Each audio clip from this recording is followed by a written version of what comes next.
कोई ऐसी चीज है जिसका आपके ऊपर बहुत कस के शिकंजा है। आपका माइंड ऐसे फंसा हुआ है जैसे एक एडिक्ट का माइंड फंसता है शराब से या सिगरेट से या कोकेन से। ऐसे ही आपका माइंड फंसा हुआ है एंटरटेनमेंट से। आप समझिए।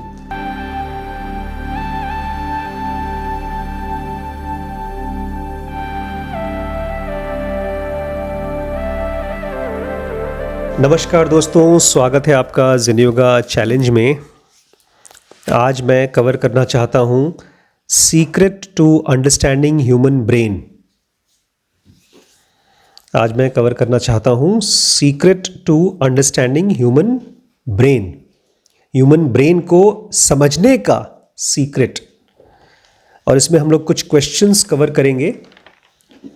सबसे पहला क्वेश्चन है, और मुश्किल क्वेश्चन है, अगर अपने ब्रेन को समझना है तो सबसे पहला क्वेश्चन है, are we a fixed entity और फ्लूइड?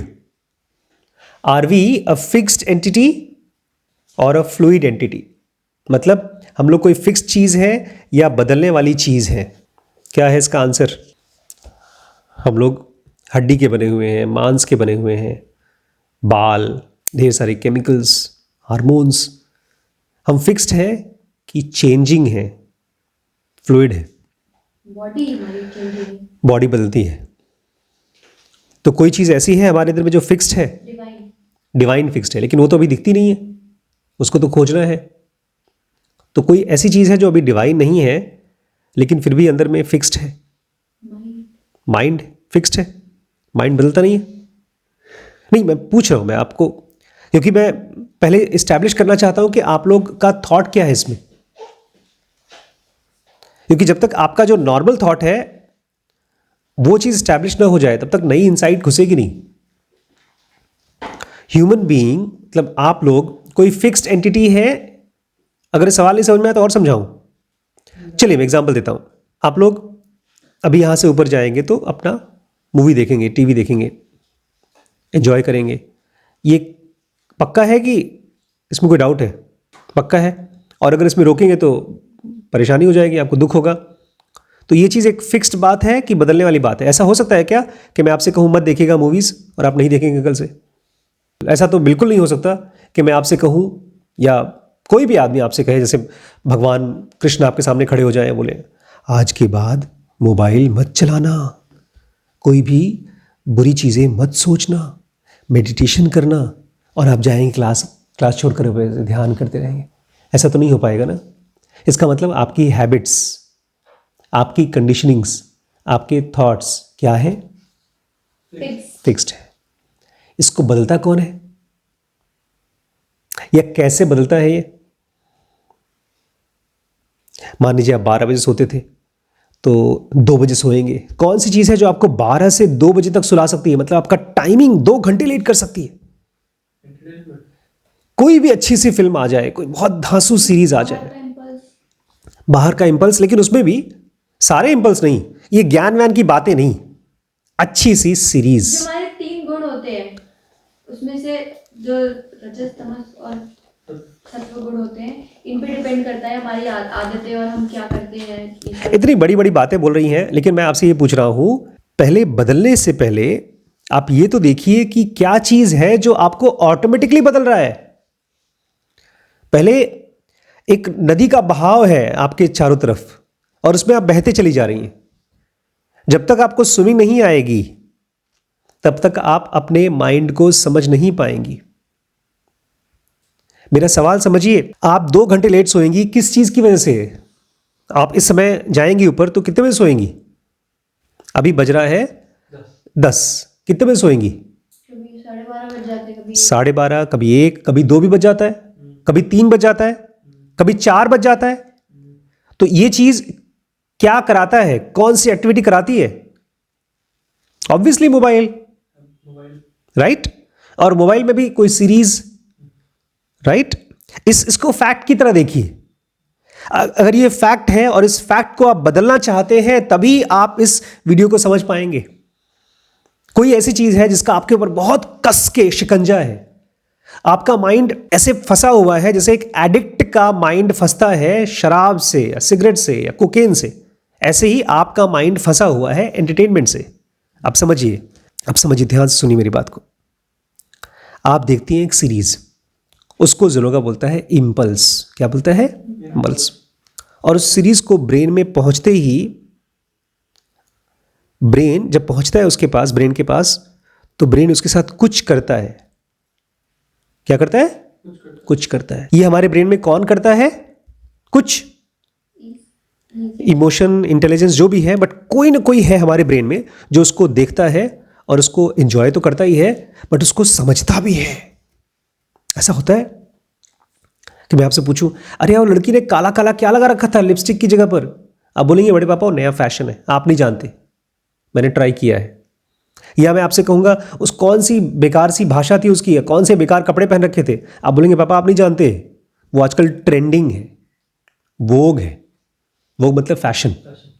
मैं बोलूँगा यार मुझे तो समझ में नहीं आता, तुम लोग समझ रहे हो।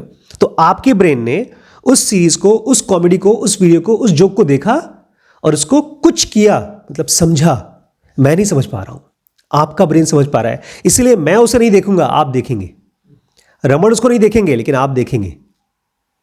आप देखिए कैसे आप एक एंटरटेनमेंट के एडिक्ट होते हैं। जैसे जैसे आप किसी चीज को समझना शुरू करते हैं, आप उसको एंजॉय भी करना शुरू कर देते हैं। मुझे गालियां समझ में नहीं आती, मुझे नॉन वेजिटेरियन खाना समझ में नहीं आता। एक हमारे मित्र हैं, उनको जब वो शराब की बात करते हैं ना, तो शराब नहीं बोलते, अल्कोहल नहीं बोलते, वो ब्रांड नेम बोलते हैं। कभी वो कोई डॉग का नाम लेंगे, ब्लैक डॉग, ब्लैक लेबल। जैसे आप लोग मोबाइल का नाम लेते हैं, एप्पल बोलते हैं, प्रो बोलते हैं, क्या 14 प्रो बोलते हैं, क्योंकि आप वो समझते हैं। आप बदलना चाहते हैं ब्रेन को, तो सबसे पहले आपको पूछना पड़ेगा, आपको समझना पड़ेगा कि कैसे बाहर का इम्पल्स आपके ब्रेन में रजिस्टर होता है। जो भी चीज़ें आप देखते हैं वो स्टोर कैसे होता है। प्राइमरी, ये बड़ी सिंपल सी बात है, primary source of impulse registration है सेंसेस, इंद्रियां। अब ये सेंसेस क्या है थोड़ा समझिए। ये आंख नहीं है, ये कान नहीं है सेंसेस, ये आंख और कान के थ्रू चलने वाली कोई चीज है।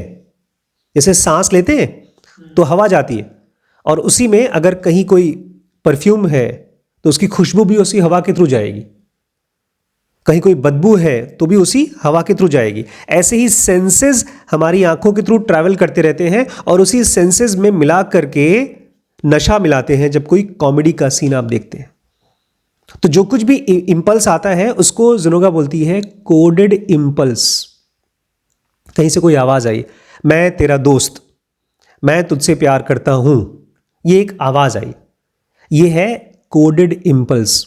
अगर आपकी उम्र 5 साल है या 3 साल है तो आपको ये बात समझ में नहीं आएगी, मैं तेरा दोस्त, मैं तुझसे प्यार करता हूं, ये छोटे बच्चे को समझ में नहीं आएगी, बिकॉज अभी तक उसके ब्रेन में कोडेड इंपल्स को क्या नहीं आता करना, डिकोड करना, जिसको इंटरप्रेट करना बोलते हैं, वो नहीं आता। सबसे खतरनाक और सबसे अनकॉन्शियस प्रोसेस यही है। अगर आप इसको कॉन्शियस बना लें तो आप अपना ही नहीं, किसी का भी ब्रेन समझ सकते हैं और उसको अपने कंट्रोल में कर सकते हैं। The process of decoding. आपने एक सीरीज देखना शुरू किया, कोई वीडियो सीरीज देखना शुरू किया, वो एक इम्पल्स है, आपके ब्रेन में जा रहा है, लेकिन वो इम्पल्स को जब आप डिकोड करते हैं तो उसका इम्पैक्ट आपके पूरी बॉडी और आपके फ्यूचर पे क्या पड़ता है। अगर समझ में आ जाए सही है तो आप उसको बहुत मन से करेंगे, अगर समझ में आ जाए बहुत खतरनाक है तो उसको आप तुरंत छोड़ देंगे, लेकिन नहीं मालूम पड़ता। क्योंकि जब आप कोई सीरीज देखते हैं तो आप उसका इम्पैक्ट नहीं समझ पाते, उसका केवल रिस्पॉन्स एंजॉय करते हैं। जैसे अगर मैं आपको डांट रहा हूं या मैं आपको ताना मार रहा हूं तो मेरा ताना या डांट समझ में आता है, उसके अंदर में जो कोडेड इंपल्स है जो नेचर दे रहा है वो समझ में नहीं आता। एक डांट डांट की तरह दिखाई देती है। बारिश की आवाज आ रही है, ये रमण महर्षि को भी आती है, ये एक परेशान और दुखी आदमी को भी आती है, लेकिन रमण महर्षि का ब्रेन जब इस आवाज को सुनता है तो उसको डिकोड करके मेडिटेशन बनाता है। और जब एक परेशान आदमी इस आवाज को सुनता है तो बोलता है अरे यार बारिश हो रही है। उसने डिकोड कैसे किया, अरे यार बारिश हो रही है। उसका हाथ अपने सर पे गया और वो परेशान हुआ, जब वो बोलता है अरे यार बारिश हो रही है, तो उसकी बॉडी में से ऐसे केमिकल्स निकले कि उसकी बॉडी को ही और स्ट्रेस्ड कर दिया। मेरे सवाल का जवाब दीजिए अब, इतनी मेरी बातें सुन ली। Are you a fixed entity और अ फ्लूइड? आप एक फिक्स्ड एंटिटी है कि फ्लूइड एंटिटी है? हर मोमेंट पे अगर आप अपने आप को नहीं बदल रहे हैं कॉन्शियसली, तो क्या कोई और आपको बदल रहा है? आसपास के इम्पल्स आपको पूरी तरह से बदल दे रहे हैं। हम ऑलमोस्ट 100% फ्लूइड हैं, बट दिक्कत यह है कि हमको लगता है कि हम इन कंट्रोल हैं। दूसरा सवाल, आज का दूसरा सवाल है, how does an innocent mind, जैसे बच्चे जैसा माइंड होता है, बिकम्स कॉम्प्लेक्स एरोगेंट ईगो? एक इनोसेंट माइंड, हम अपने बारे में बात कर रहे हैं, एक इनोसेंट बहुत ही सिंपल माइंड, इसको जीसस कहा करते थे एक बच्चे जैसा माइंड, उसको कृष्णमूर्ति कहते थे सिंपल माइंड, जो चीज़ों को देखता है और तुरंत समझ जाता है। और वो ऐसा माइंड है जो बहुत जल्दी एनलाइटेंड हो जाएगा। वो कॉम्प्लेक्स कैसे बन जाता है? श्रीश का कहना है कि आसपास की चीज़ों को देख करके क्या हो रहा है, वो कॉम्प्लेक्स हो जाता है सीख करके। अब देखिए, सुनिए, आदमी के पास क्या है? ढेर सारे थॉट पैटर्न्स हैं। पैटर्न्स मतलब जिसको आपने सुना, उसको रिपीट किया, उसको फिर सोचा, फिर उसको एंजॉय किया, फिर रिपीट किया, थॉट पैटर्न्स हैं। और ये थॉट पैटर्न्स का जो नंबर है ये बहुत ज़्यादा है। रोज़ ढेर सारे थॉट्स आते हैं। और एक और बड़ी प्रॉब्लम है थॉट्स के साथ, ये थॉट्स क्या हो रहे हैं? रोज़ चेंज हो रहे हैं, बढ़ते जा रहे हैं। जैसे शहर के बाहर कचरा इकट्ठा होता है तो रोज़ बढ़ता जाता है, ऐसे ही थॉट्स, जैसे शरीर में सेल्स बढ़ते जाते हैं, बड़े होते जाते हैं, ऐसे हमारे थॉट पैटर्न्स रोज़ बढ़ते जाते हैं। ध्यान रखिएगा, ये उस सवाल का जवाब है कि हमारा माइंड, जो बच्चे जैसा माइंड होता है बचपन में, जो एनलाइटन होने के लिए एकदम परफेक्ट होता है, वो कॉम्प्लेक्स और एरोगेंट कैसे हो जाता है?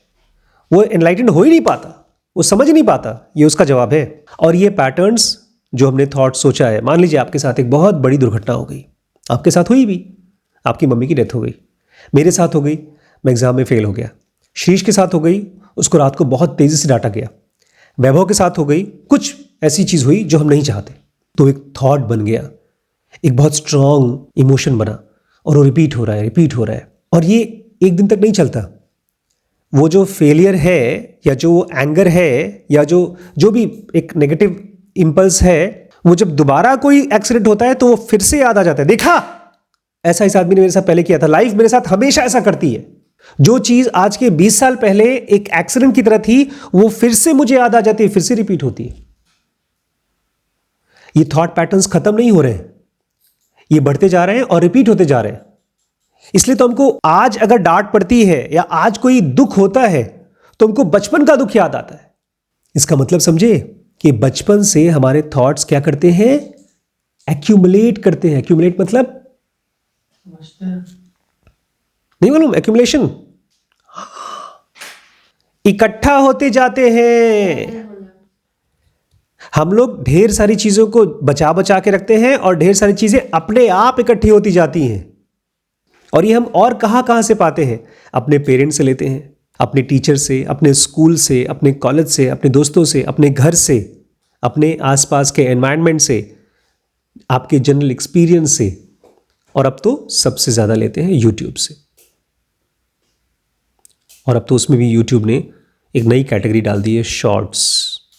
मजबूरी है, अब हम लोग को ही बनाना पड़ेगा शॉर्ट्स। पहले लोग एक गिलास पानी पी लेते थे, अब उस ग्लास को भी छोटा सा करना पड़ेगा।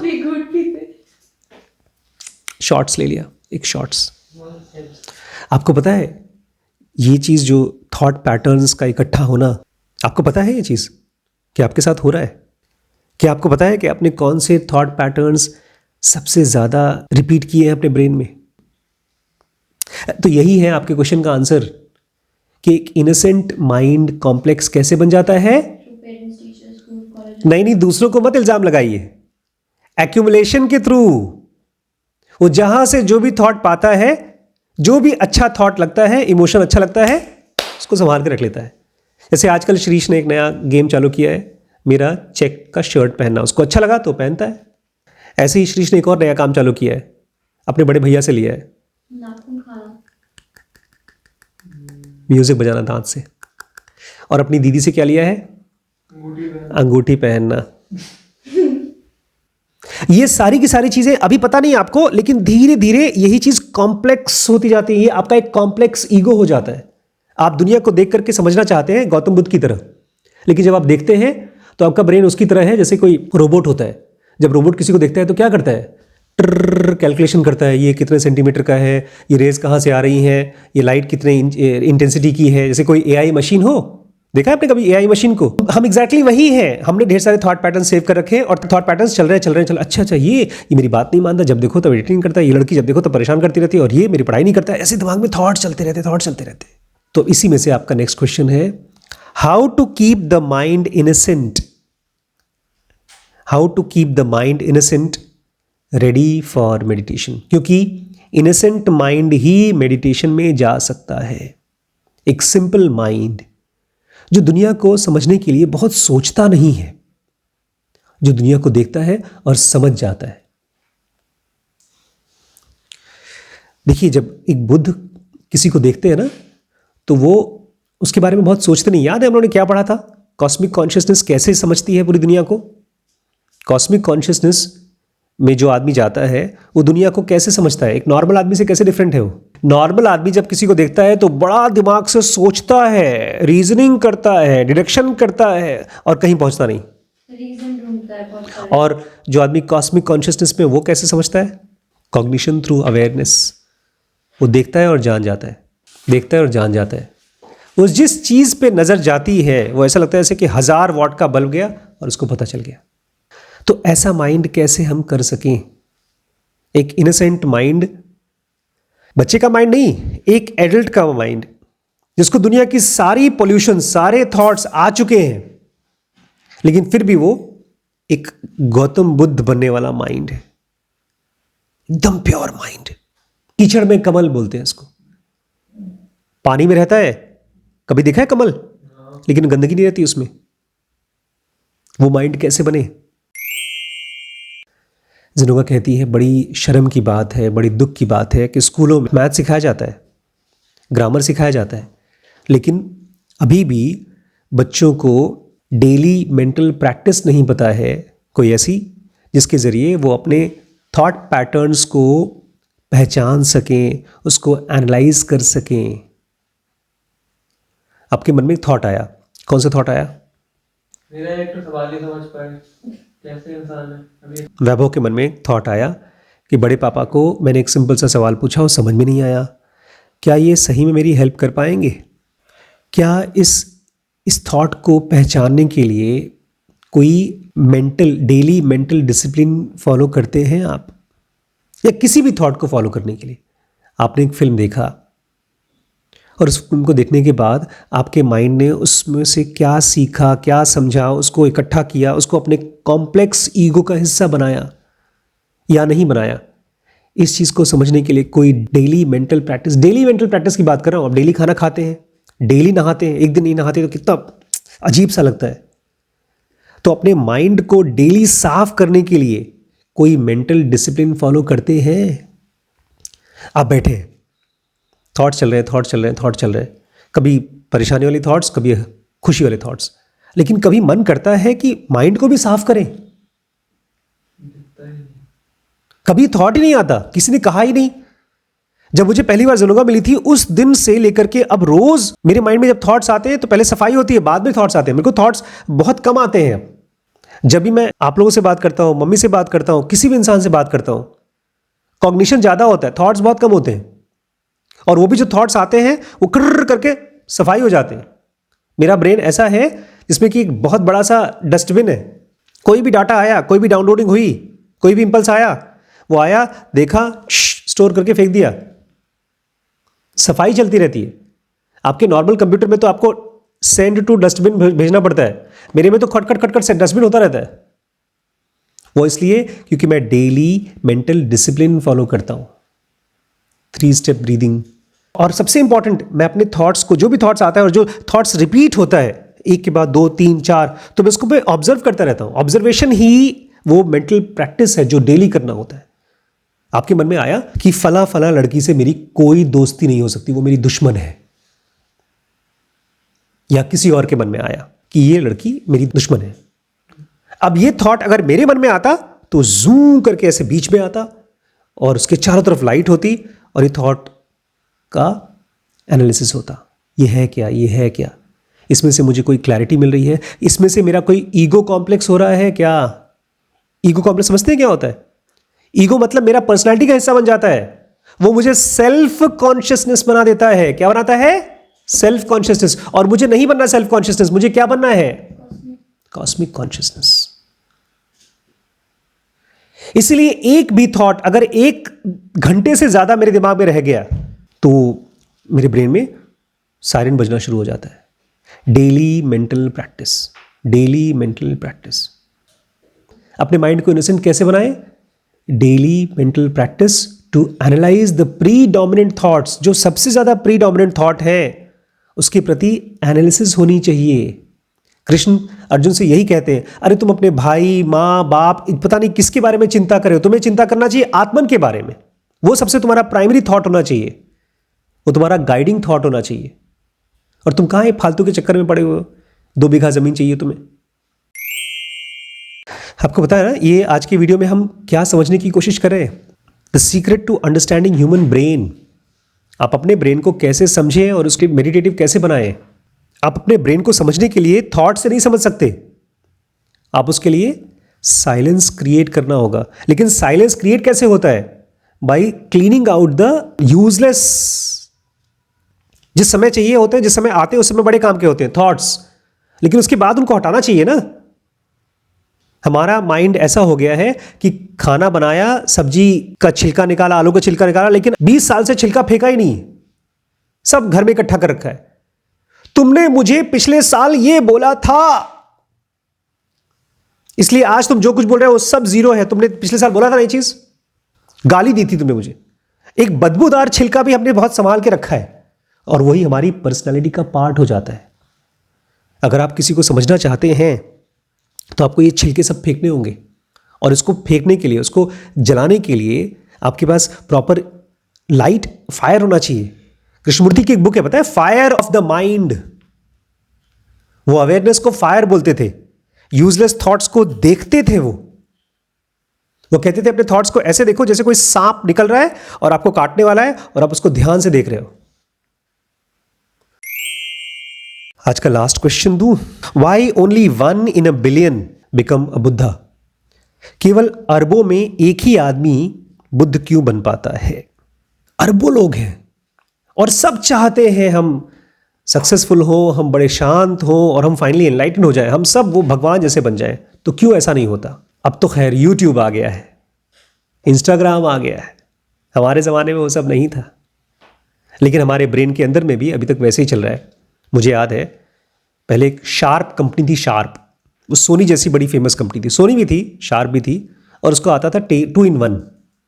और पिताजी ले आए थे टेप रिकॉर्डर, उसमें साइड में दोनों तरफ स्पीकर थे और उसमें खोलते थे, उसमें हम कैसेट डालते थे, कैसेट बजता था। एक कैसेट में आगे और पीछे दोनों साइड जब बज जाता था, पहले एक साइड बजाते थे फिर दूसरी साइड बजाते थे। पूरे कैसेट को प्ले करने में करीब 1 घंटे चलता था वो। 1 घंटे बाद वो खत्म। फिर क्या करें, फिर से टर्न करके फिर से चला देते थे। इसलिए मैंने श्री रमेश सिप्पी जी की शोले फिल्म करीब 650 बार सुनी थी। 2 साल तक वही कैसेट था हमारे घर में और कोई कैसेट नहीं था। तो सुना आपने? उस समय फिल्म नहीं चलती थी ना, फिल्म नहीं थी, वीडियोस नहीं थे, टीवी नहीं था उस समय, खाली कैसेट था। मुझे एक एक डायलॉग पूरा रट गया था। मैं नींद में भी गब्बर सिंह के डायलॉग्स बोलता था। मैंने अपनी गर्लफ्रेंड को जो सबसे पहला डायलॉग बोला था वो आई लव यू नहीं बोला था, वो शोले फिल्म का डायलॉग सुना करके उसको इंप्रेस किया था। वो भी पता नहीं सोचती है क्या आदमी है, पागल आदमी है। आप लोग मजाक सोच रहे हैं, हम यही करते हैं अपने दिमाग में। हम टेप रिकॉर्डेड थॉट्स रिपीट करते रहते हैं अपने ब्रेन में। आपने एक थॉट सोचा, वो हो गया स्टिमुलेशन। उसके बाद आपके मन में किसी ने बोला या आप खुद ही उस थॉट को इनहिबिट करते हैं, दबाने की कोशिश करते हैं, और फिर आप इरिटेट होते हैं और फिर से रिपीट करते हैं। और जो आदमी का लाइफ एक टेप रिकॉर्डर की तरह चल रहा है, वो अपनी ज़िंदगी में उसको मालूम ही नहीं पड़ता कि 10 साल चले जाते हैं।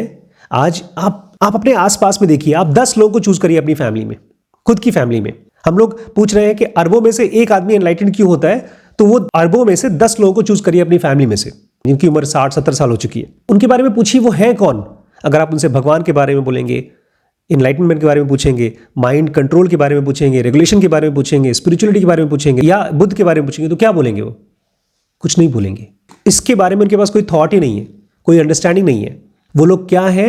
वो लोग केवल ड्रिफ्ट होते हुए बॉडीज हैं। वो दिन भर कोई एक वीडियो देखते हैं, फिर कोई चैट पढ़ते हैं, फिर अपनी खाना खाते हैं, फिर अपनी वाइफ अपने बच्चों से प्यार मोहब्बत करते हैं। इसके बीच बीच में कुछ हाइलाइट्स हैं, बच्चों की शादी, कोई डेथ, कोई बीमारी, बट ओवरऑल ये ड्रिफ्ट होते हुए बॉडीज और माइंड है। सबसे खराब चीज़, बुद्ध ने जब पहली बार डेथ को देखा तो उन्होंने प्रोटेस्ट किया। उन्होंने कहा डेथ कैसे हो सकता है? जैसे हम लोग बोलते नहीं, कोई चीज़ गलत हो रही है, कहीं पर कोई रेप हो रहा है, कहीं कोई चोरी हो रही है, कुछ गलत होता है, हम बोलते हैं ये तो गलत है। लेकिन डेथ के लिए हम में से कोई प्रोटेस्ट नहीं करता। बुद्ध ने किया। बुद्ध के पिछले जन्मों में वो बहुत एडवांस्ड मेडिटेटर रहे हैं, वो डिवाइन फ्रैगमेंट के बहुत नज़दीक आ चुके थे, लाइफ के बहुत नज़दीक आ चुके थे। इसलिए उनके माइंड ने जब डेथ देखा, उन्होंने कहा अरे ये तो नहीं होना चाहिए। बट ये अरबों में से बहुत कम लोग क्या करते हैं? प्रोटेस्ट करते हैं। नॉर्मल आदमी क्या नहीं करता? प्रोटेस्ट नहीं करता।